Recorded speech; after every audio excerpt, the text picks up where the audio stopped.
Servus and greetings from Vienna. My name is Anita Posch. Thank you for listening to Bitcoin & Co., my podcast that's introducing the philosophy, ideas and people behind Bitcoin. Hello everybody, thanks for tuning in again. I started the podcast season 2020 with an interview with Lisa Nagard. She's a sea lightning engineer at Blockstream, and now I'm proceeding with another female guest. It's Alexandra Moxin. She's the host of the Advanced Tech podcast and a moderator for Bitcoin conferences, living in Vancouver in Canada. We met at the Baltic Honeybadger Conference in Riga back in September of 2019. Alexandra works for Microsoft as Developer Engagement Lead for Azure and follows the developments in Bitcoin since 2017. We talk about why we are interested in Bitcoin only, about podcasting, about Bitcoin in Canada, and learning resources for Bitcoin and much more. What am I doing at the moment? Besides producing a podcast episode per week, I've updated my German beginner's guide for Bitcoin, which is available on Amazon or directly from me when you want to pay in Bitcoin. Besides that, I'm looking intensively for sponsors for my trip to Zimbabwe and Botswana in February. I will not only cover the living situation of people there, but also if and how Bitcoin is used and what might be missing. Also, I want to donate 2 Raspberry Blitzes and hopefully other technical equipment I can get for the local communities. My flights are booked already with the generous support of my fellow podcaster Peter McCormack. I saw him posting on Twitter looking for hints where to go for his own show, and I answered that I'm already going to Zimbabwe and that he should go somewhere else, because I thought it would be silly to cover the same countries when there are so many places where Bitcoin is needed. He then immediately offered his support, and that was the boost I needed at this moment to book my flights. So thank you very much, Peter. I'm looking forward to your interviews from your travels on your What Bitcoin Did show and on the Defiance podcast. If you like my work, then please donate. I set up a Telecoin fundraiser page for this purpose. You can find it at bit.ly/African Special. If you're representing a company, please drop me a note at hello@anitaposch.com, Posch with SCH, and I will send you a sponsorship deck with more information about all opportunities. Thank you. Before we start, a message from my sponsors at Coinfinity. I want to say a special thank you to Coinfinity. It's the company that's supporting me from the beginning on, from my first episodes when I only had like 50 or 60 listeners. So thank you to Coinfinity. If you want to be independent and secure your personal financial freedom with Bitcoin, you have to hold your own keys and must not use a custodial wallet. So if you're one of the people who thinks of investing in Bitcoin long-term in the most easy way and who prefers not to use a hardware wallet because it has to be maintained, doing firmware updates and more, or you just want to gift someone Bitcoin, then the card wallet is for you. You'll get one Bitcoin address, you can send Bitcoin to it, and all you have to do is to store it in a safe place. That's it. The manufacturers are the Austrian State Printing House, which is also responsible for the Austrian passports, and Coinfinity, Austria's first Bitcoin broker. Order your card wallet at cardwallet.com/Anita and get 20% off. Now on to the show, and as always you can find all recommendations and links mentioned in this episode in the show notes on the episode page at bitcoinandco.com. There you can also find a books page with all reading recommendations from my guests. bitcoinandco.com with an U. Please subscribe to my show in your favorite podcast player, come back for more episodes and share it on social media. I'm sitting here with Alexandra Moxin. Hi, Alexandra. Hello. Thanks for taking the time to do this interview. Yeah, you're a moderator and you're also a podcast host. I find that very interesting and wanted to talk with you. Hello, thanks for having me on the show. And I'd just like to say before we get started, this is absolutely one of the best podcasts. I think you do a phenomenal job in the space, and I really appreciate your Bitcoin-only focus and the fact that you're focusing on education. So it's good. Thank you very much. That's absolutely my goal. And but this focusing on Bitcoin only, to be honest, it's also a learning process. So because when I got into the space and educated myself, like for instance with the free MOOC from the University of Nicosia, which is a great resource, I really didn't know. I mean, there were so many things and all those altcoins and what is it about, and only through learning and listening to other people and learning about the technology, I realized that it might be really Bitcoin only as a money. You know, how was that for you? What's your story? What's my story? So in the Bitcoin space, I got into it in the summer of 2017. Right around August, so before the big spike in price. Oh, that's funny because that's actually the same time as I did.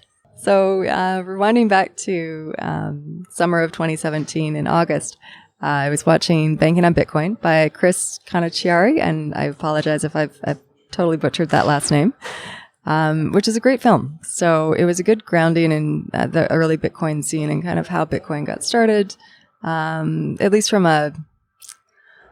I guess kind of what it is. And it was a series of interviews with people in the space, and it was interesting. Caught my attention, and I wanted to learn a little bit more. On the podcast, we had an earlier episode with somebody who is, I think he's working for them now, but he was interning at Coinbase. And so that's sort of where my knowledge in the space started. Mm-hmm. And before, what did you do before? What's your profession? Where do you come from? That is a complicated answer. Gosh, I mean, my background, I studied psychology, and it was kind of a roundabout way though. When I was 4, I decided I wanted to be a doctor, and I was absolutely certain about that. And then life just kind of gets in the way, and I modeled for a little while. I was a fitness trainer for a while. One of my proudest achievements is when I was 14, I was the youngest certified fitness instructor, although I couldn't technically be certified because I was too young, but that was it's something that's always been a very big part of my life. I train people occasionally now, just friends, but it's never something that I do. I spend a lot of time doing professionally, just because it's something that's so deeply important to maintaining myself. God, that sounds arrogant. No. I totally understand that, because I'm into cycling and swimming because my knees are broken, so I can't do anything else, like running. And sport is so important for me. It's really like for meditation. And on the other hand, I hear a lot of podcasts while cycling, to be honest. So I think it's very, very important for oneself. So, and jobs or life is demanding, and working is demanding. So we need to have some other stuff to do. You really do, yeah. And it's kind of where I started.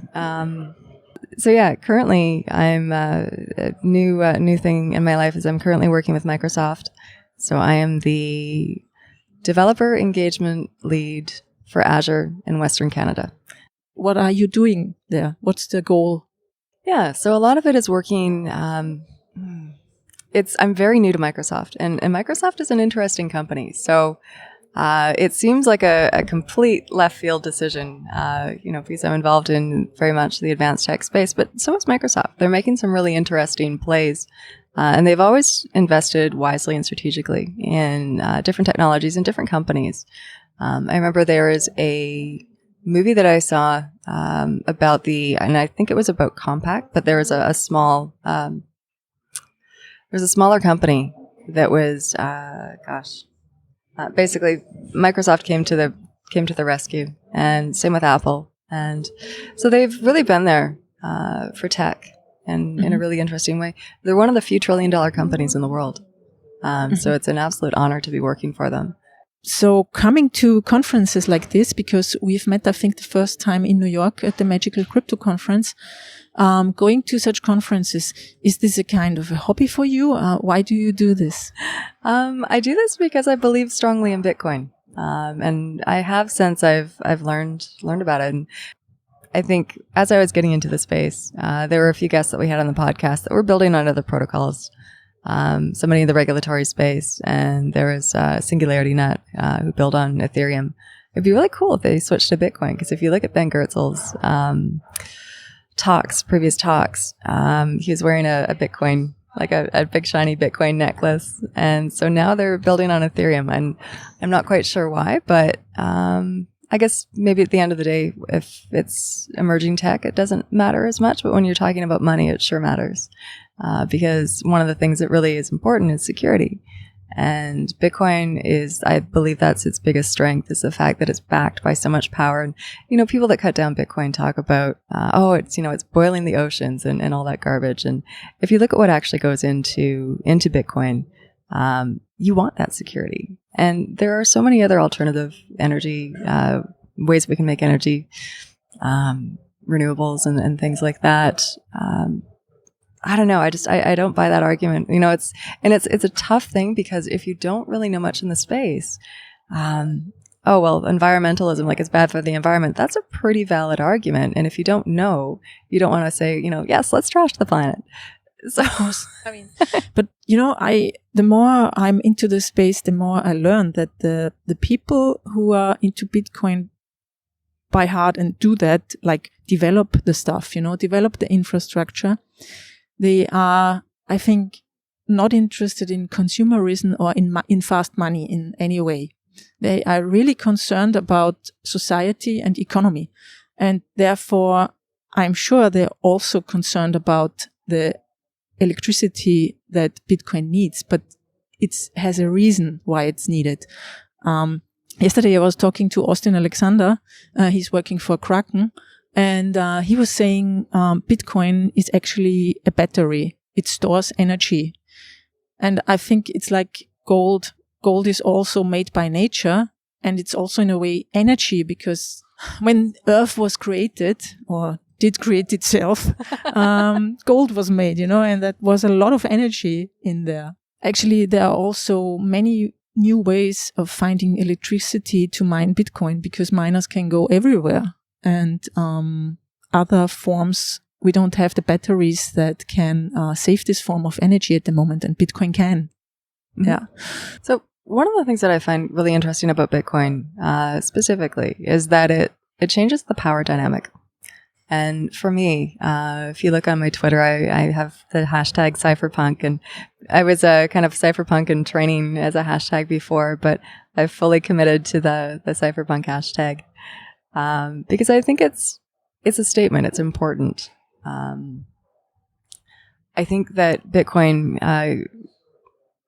rebalances power and gives power back to the individual, and I think that's a very, very.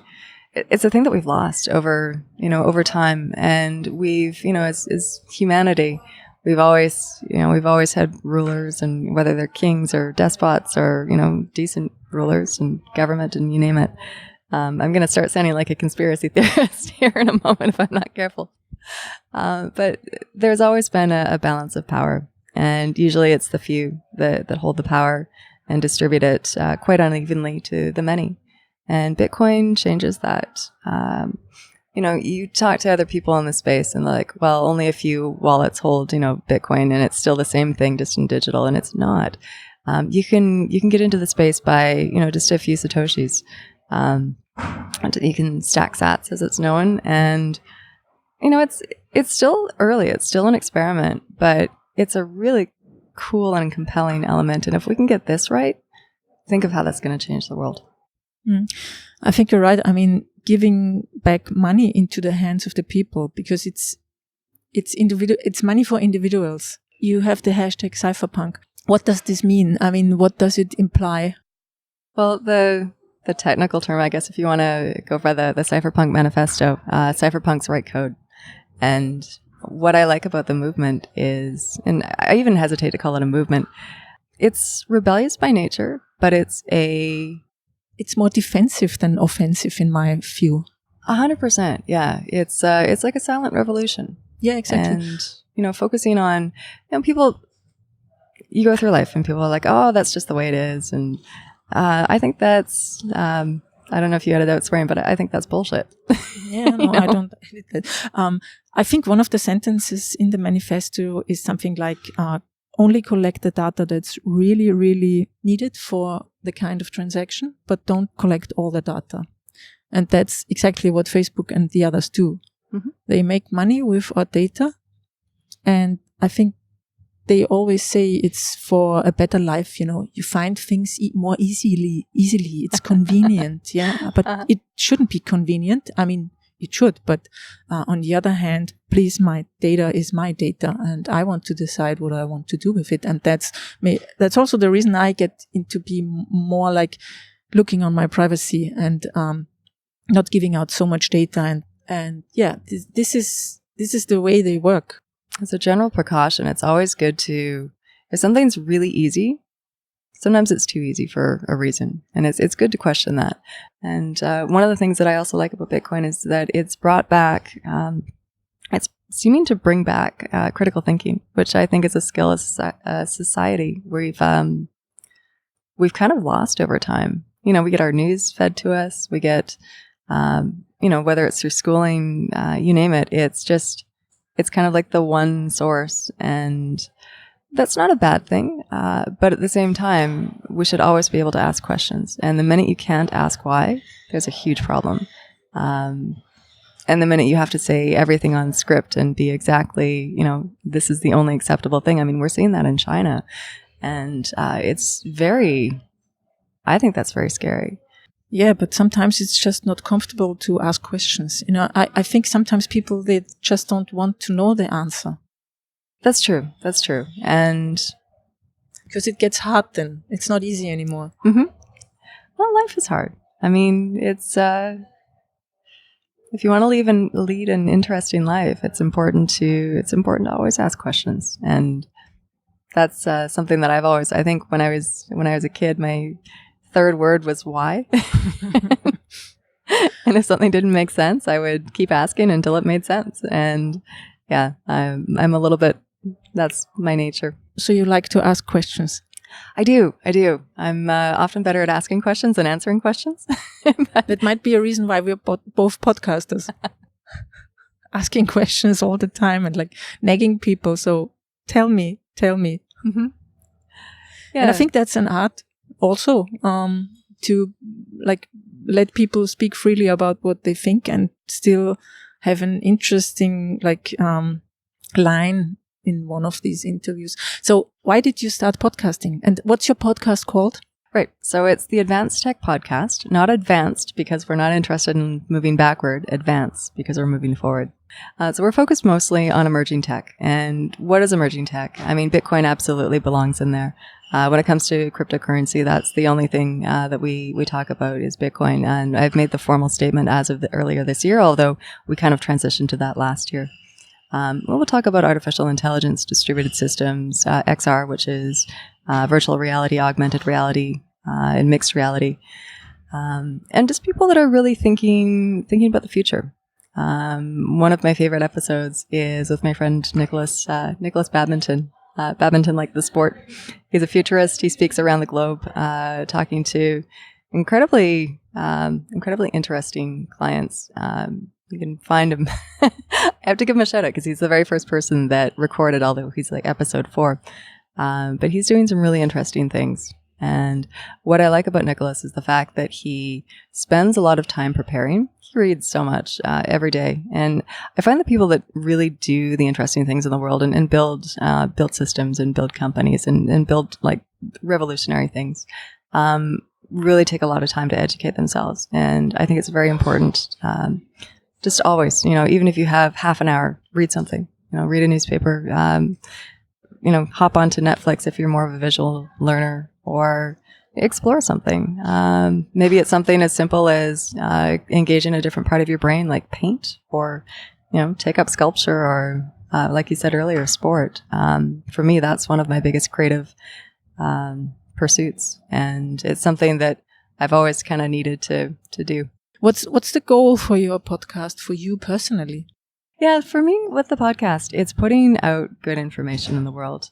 In the emerging tech space, there is so much misinformation, and because it's all new, nobody really knows the answers. And a lot of these things that are coming and the next big technologies, we don't know the answer right now. So how can you talk about it?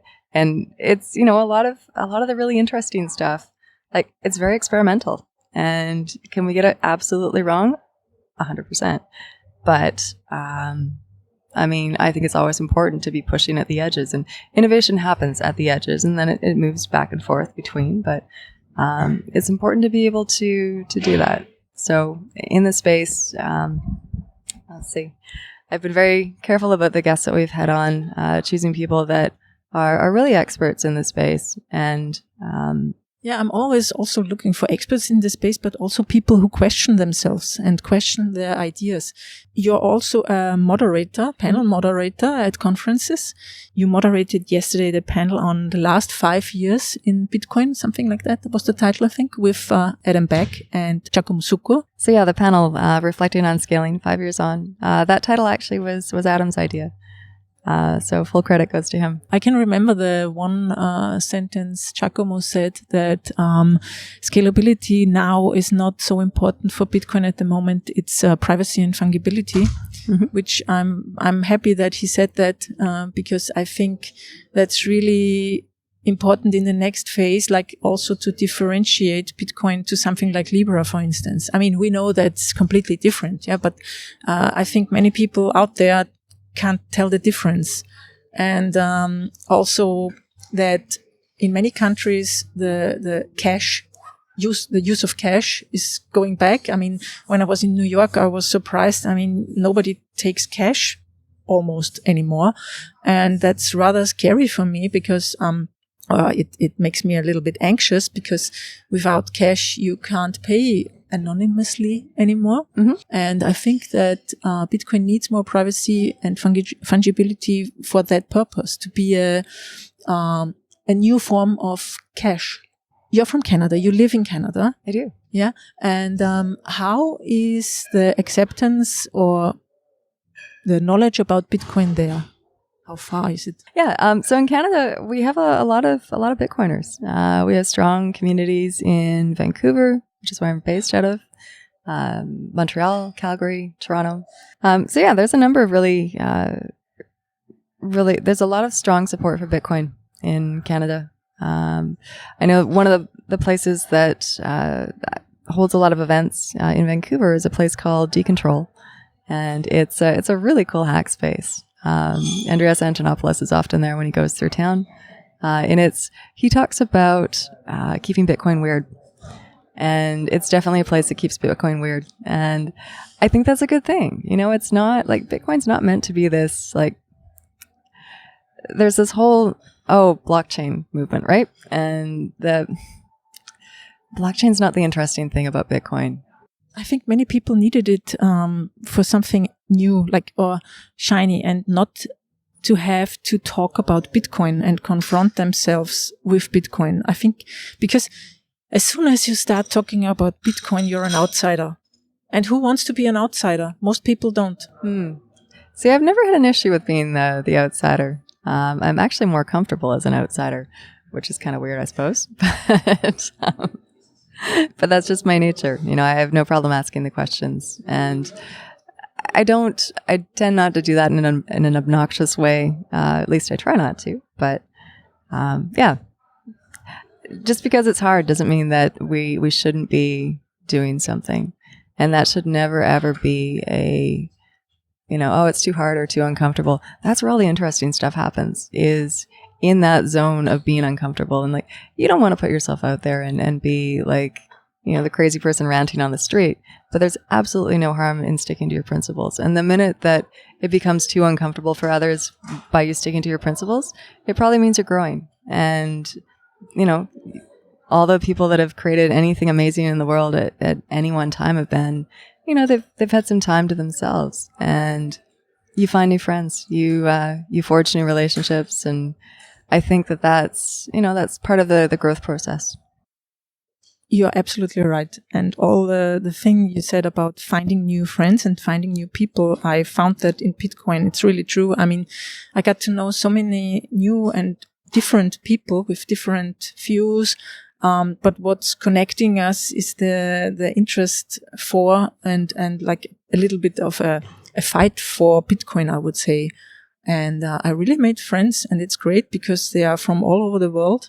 And I love the fact, yeah. And it's really like also this connection to know there are other people who think likewise, is very good, yeah. I think there's always been that kind of undercurrent, if you will. And I think Bitcoin's bringing that a little bit into the mainstream.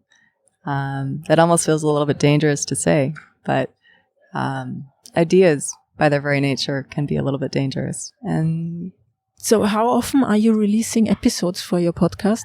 Not very often these days. It's not a news show. It's a source of information. So I'd rather wait and put out episodes of really high quality. I was at the beginning of the year looking at twice a month, every 2 weeks roughly.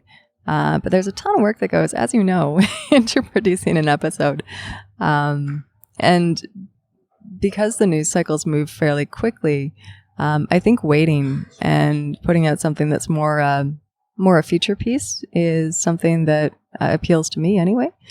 And I'd like to have at the end of, as we get to 100 episodes, which hopefully we'll get to it someday, I'd like that to really be a body of work that is something that I'm proud of and that really makes an impact on the world. Cool. High goals. But Always. You need to have them, yeah. That's true. But I mean, how many episodes have you launched until now? So we're currently at episode 33. That's about the same as I am. Nice. Very cool. And now, if I listen to my first ones, I'm like, oh my God. The sound quality is bad. Listening to your own voice is, oh my God. And, but on the other hand, if you don't start, you never go anywhere. Absolutely. It's that moment of being uncomfortable. And if everyone was an expert right out of the gate, life would be super easy. But I think as people, we go and we explore and we try new things, and we, sometimes we find that we're good at things. So, or something really appeals to us and we're curious. So we want to know, what that thing is all about. And yeah, nobody starts out an expert. That's something that people forget all the time. There's a few podcasts that I've listened to over the years. Tim Ferriss is prime example. And one of the really interesting things about his podcast is, and him as a person, I've not met him. I'd like to one day. Is I'd actually like to have him on the show. So Tim, if you're listening, reach out. I really appreciate that he self-experiments, right? And he's always pushing the envelope, but it's not anything that he stands on a pedestal talking about. He puts in the work, and that's something I really appreciate. And what I've tried to reflect on our show is people that have put in the work and people that, they have big goals. Like, I want to talk to people that have the goal of fundamentally changing the world in some way. And you don't need to do that through violent means, and it doesn't need to be like, sometimes it's contributing something and, making one person's life better or a handful of people's lives better. It starts small, but it's important. It's all important work. Interesting that you mentioned Tim Ferriss, because he's one of the people I follow like since 2006 or 7 when his 4-Hour Workweek book came out. That was the time when I also was like starting out my startups, like my entrepreneurial career. And I found it great how hands-on his book is. You could really follow it like a workbook.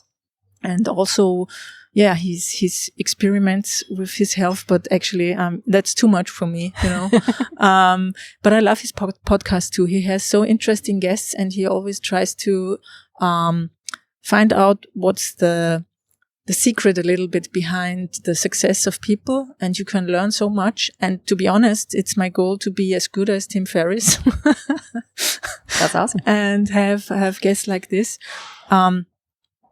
I also like to listen to Kara Swisher, because I try to also have a kind of a gender balance here, like, because it's different. I mean, like Joe Rogan, for instance, to be honest, he has very interesting guests and he does interesting interviews, but it's always men.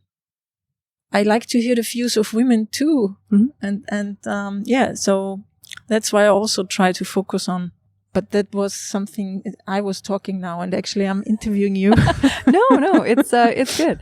I put out an episode with I'm gonna completely blank on her name. This is terrible. But one of our earlier episodes. Sometimes the conversational style is interesting. I don't know. I mean, we both ask questions, right? So part of but somebody has to give the answers. It's true. True. So how has podcasting changed you? Has it changed you or your work? In a way, yeah. So I got started in podcasting. I was a co-host for the Vancouver Tech podcast for about 6 months. And we talked to people that were in tech in Vancouver. And it was literally that simple. It was a weekly show. Recorded on the weekends and published every Monday. I believe it's still going on. But one of the things that I wanted to do is some of the people that have inspired me are like the people that really change things in a big way. And so if you see somebody that's passionate about something, it's like, that's really cool. Keep doing that, but think bigger.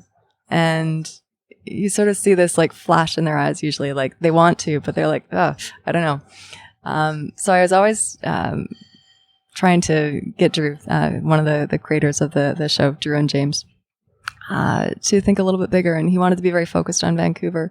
So Vancouver itself is kind of interesting because we're a startup town and we're known as Silicon Valley North. There's a lot of cool stuff that comes out of Vancouver, especially in the entrepreneurial space. But there's not a lot of money going through Vancouver currently, and I think in Canada as a whole that's the case. Anyway, so Drew is focused on Vancouver, and I wanted to do something global. So from the beginning, Advanced Tech Podcast has had a global focus, and, we're not the Vancouver podcast that talks to Vancouver startups. Not that that's a bad thing. We have had a few people from Vancouver on the show, but, the world is a global place now. We're all digital citizens and digital nomads in some way, and at least we have the ability to be in most places. So I think it's important to, not be so focused on your one area of the world and think a little bit bigger. Yeah, and I completely agree. And on the other hand, that's what I see very often, in Europe at least. Speaking of Bitcoin, people always say, but we don't need it. We have credit cards, we have a government that's decently reliable and honest. I'm not sure, but yeah. And they don't think about the rest of the world. They're so focused on their own lives. And, on their own status. I think that's sad because, we are so lucky to live where we live and we didn't do anything for it. We're just born there. Mm-hmm. That's everything. And that's also a reason why I'm not proud to be Austrian. I'm not, I was lucky, to live there. Therefore, I'm also I think Bitcoin is a global thing. And, so I can really relate to what you say about being global and open. I think that's a great final. Is there anything what you would like to say? Are you coming to Vienna one time? Have you been there? I've never been to Vienna. Interestingly, though, Moxin is an Austrian last name. I'm not Austrian, but my father's stepfather, that was his last name. Oh, I didn't know that. Okay. Yeah. It's not a very common name, but it seems to be an Austrian name. Yeah. So I've been to Germany. Last summer I spoke at a developer conference in Nuremberg, which I'd like to go back to again. It's a really, really well done conference. The people that I met at that conference are fantastic. So after the conference, I went up to Berlin for a couple of weeks to check out the cryptocurrency scene. And of course, I didn't realize that in the summer is kind of when everything takes a break. So I had about a week of being able to see some of the spaces. So yeah, it's a beautiful country. I'd love to go back. I've not ventured too much over into Europe. I definitely need to spend more time doing that. But yeah. I would love to go to Canada again. I've been there, I think in 1998. I made a journey from New York across the Great Lakes, Canada, and back to Boston, I think, or something. It was very nice, really. One thing I would like to say about Canada is we're thinking of having a conference. So Francis Pouliot is likely going to be putting this together. So keep an eye out for Arctic Honeybadger, and we may need to look at the branding of that because we don't want to take any of the limelight away from the amazing Baltic Honeybadger Conference, which is absolutely one of the best in the space. But yeah, we've got some cool things happening in Canada. Do you know time-wise about when? No, we were just talking about this last night at the speaker's dinner. So because I need to plan for my next year, my conference calendar. Yeah, no, it's I guess the best thing to make something happen is to just put it out there. So it'll happen at some point. Hopefully next year. I guess we'll just need to look at timing. Do you have any recommendations for newbies to learn Bitcoin, like books to read or videos to look at? Yes, absolutely. So I think Jameson Lopp has a really good list of resources. So check out his page. I think it's Lopp.net. Lopp.net, yeah. He also has a page for Lightning. And you can find, right at the very beginning, explain Bitcoin like I'm 5 to I'd like to program some advanced next level stuff on Bitcoin. Where do I go? He's got the full gamut. Very, very well organized, highly recommended place to go for information. On the engineering side, I know that Blockstream puts out an engineering blog on Medium.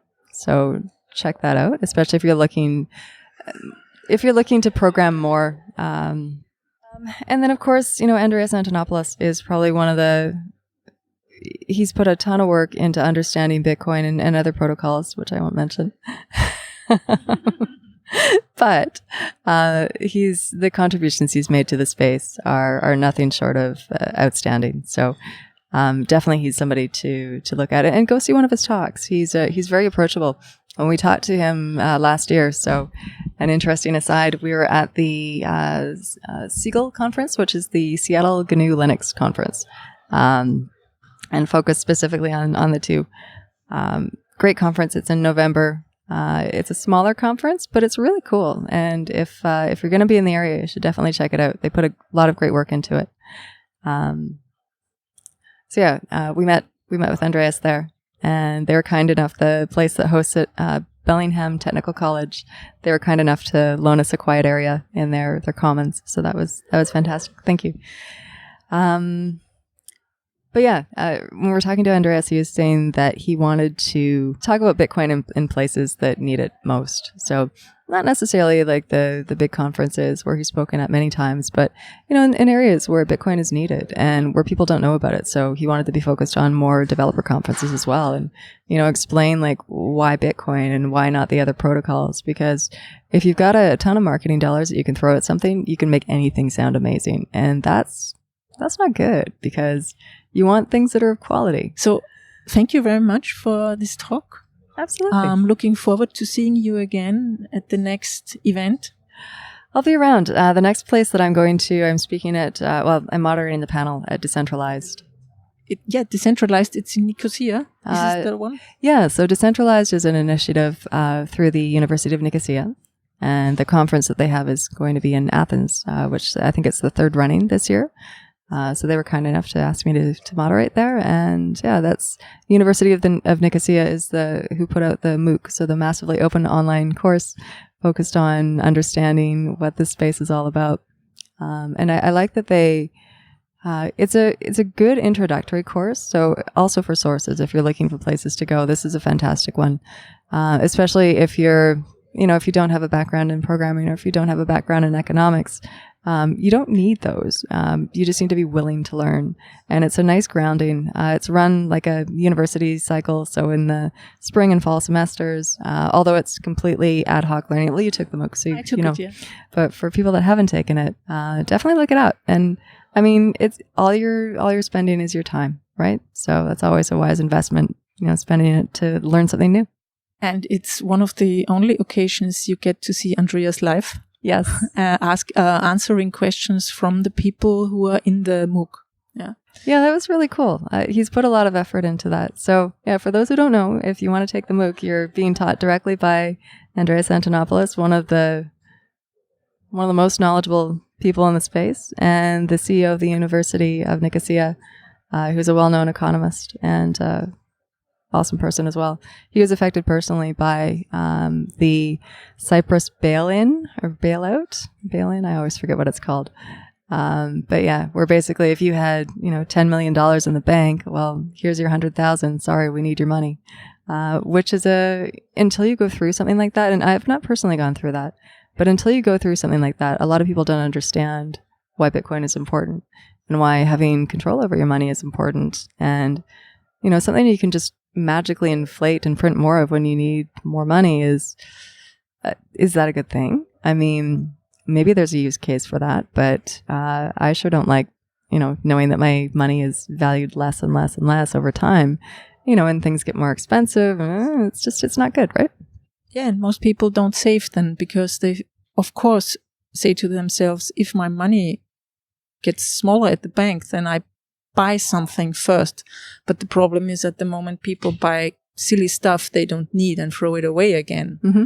And I think with Bitcoin, you start appreciating the world again in another way and have this more low time preference than have a high time preference, which means you save, and you can save because you trust in Bitcoin.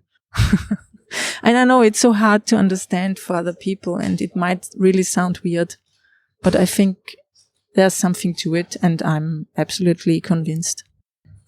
I am as well. Bitcoin's interesting in that it rips off the rose-colored glasses with force in a non-violent way.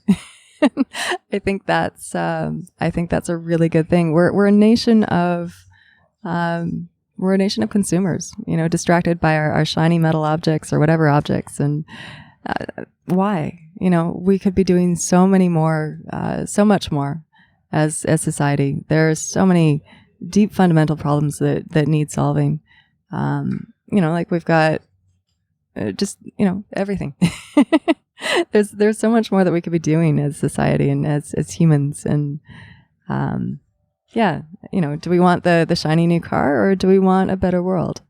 And I really hope and wish that, and wish is probably the wrong word, but I would really like to see people spend a little bit more time gathering knowledge and just taking the time. I mean, you don't need to study and take advanced degrees and everything, but be a little more curious. And if something doesn't sit right with you, ask, well, why?